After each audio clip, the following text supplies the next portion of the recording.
a paper we in fact want to present within 2 weeks in Newcastle in the coming RSA conference.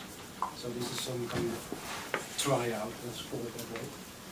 And the paper addresses the issue of economic downturn and its effects on creative economy and creative city policy. And the reason to write the paper is, of course, the current downturn in the world economy and the setbacks caused by that and its effects on creative city policy. The first thing, why, in fact, this topic? Well, about, let's say, since the late 1990s, the creative economy has become very popular as a driver of urban economic development. Initially only for objectives of economic growth, but later also for other objectives of urban development. So many cities adopted creative city policy since then. More or less simultaneously to that, there has been a growing academic literature on creative city and creative city policy. A growing output of publications on these two topics have, as is more or less inevitable, led to advocates, skeptics and critics of the role of creative economy in urban development. But in spite of that growing attention, growing output of literature on creative city policy, little attention has been paid yet to effects of changing economic conditions as we experience them now on this type of policy. So a few questions have raised that are yet unanswered. How resilient is the creative economy against economic downturn? Should local governments continue investing in the creative city policy? So these are some of the questions that are still largely unanswered yet. In practice, there are neither any answers to such questions.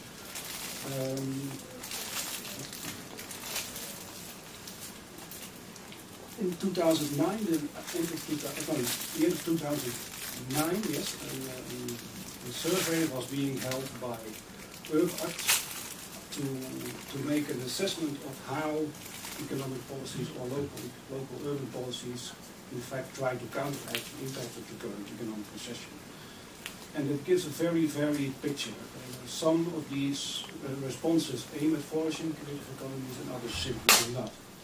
But whatever these responses are, there is no common and no unambiguous approach that can be reserved with regard to the role of creative economy to, let's say, to counteract the current negative impacts of the economic recession or economic setback. So what we try to do with this paper is to elaborate two contrasting views on the value of creative city policy in the current situation of financial downturn and economic problems. So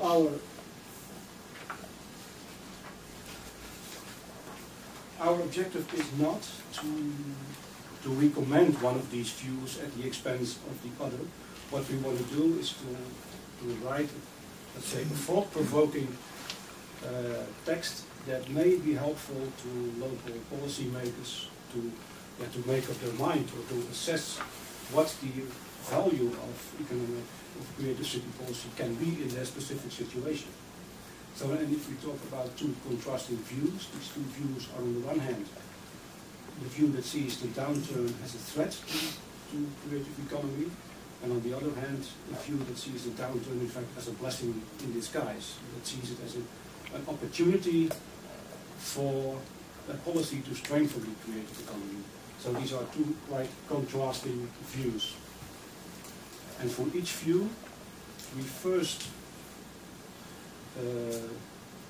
want to present some characteristics of the creative industries to support that particular view, and secondly, we want to argue why it makes sense to, respectively, to focus no longer on the creative economy, but to focus on other, more traditional sectors on the one hand, and on the other hand, for the second view, in fact the opposite, to focus on the creative economy and at the expense of more traditional sectors. So it is two different ways of policy making.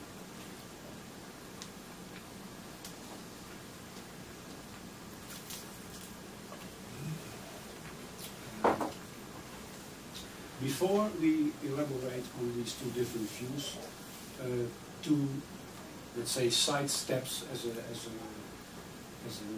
a mean to sketch a background for the two views that we want to elaborate upon.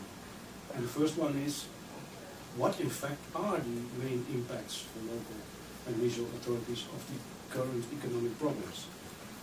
And that is, the information for that we took from a survey that was being held by the Council of European Municipalities and Regions, the CEMR, in 2009.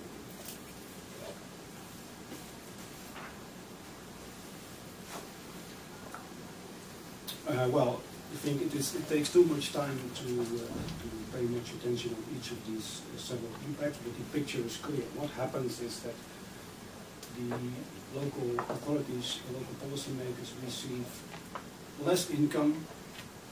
They suffer from a cut in staff capacity due to austerity policies, and of course they face increasing expenditures on social service, etc. So their financial situation is really degrading. The second side step is a conceptual background, and what we try to do in the paper is we try to understand why policymakers respond in fundamentally different ways, as the survey by CEMR has shown, to what in fact are comparable circumstances, the negative impacts by the current economic problems. And we used for that the concept of path dependency. Path dependency is a very general concept, but here we try to apply it to the issue of local urban policy. Well, according to Jan Jacob, it is the Big Bang theory, and the bang is of course at T3 there is something peculiar happens here. I have to read some. What path dependency does in this particular case is describing the process in which choices by policymakers are, let's say, constrained. You can say constrained by previous occurrences, previous events, and also previous decisions they made themselves or their colleagues have made. And that means that policy decision making is a process of bounded rationality, bounded by its own past. Decisions from the past and by occurrences from the past. But in the meantime, what we call the optimal development paths change direction. So what you see is, if nothing changes in policy, it moves gradually to the edge of the range of optimal development paths, and in the end it crosses the boundary of the range of optimal development paths.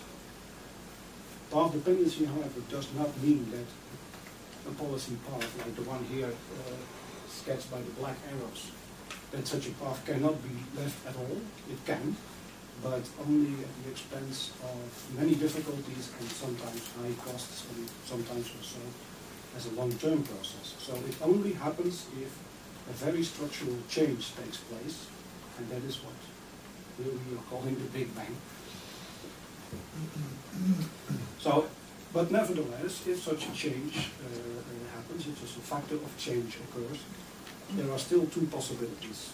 Policymakers may still decide not to change their policy path, and that means that the black arrow continues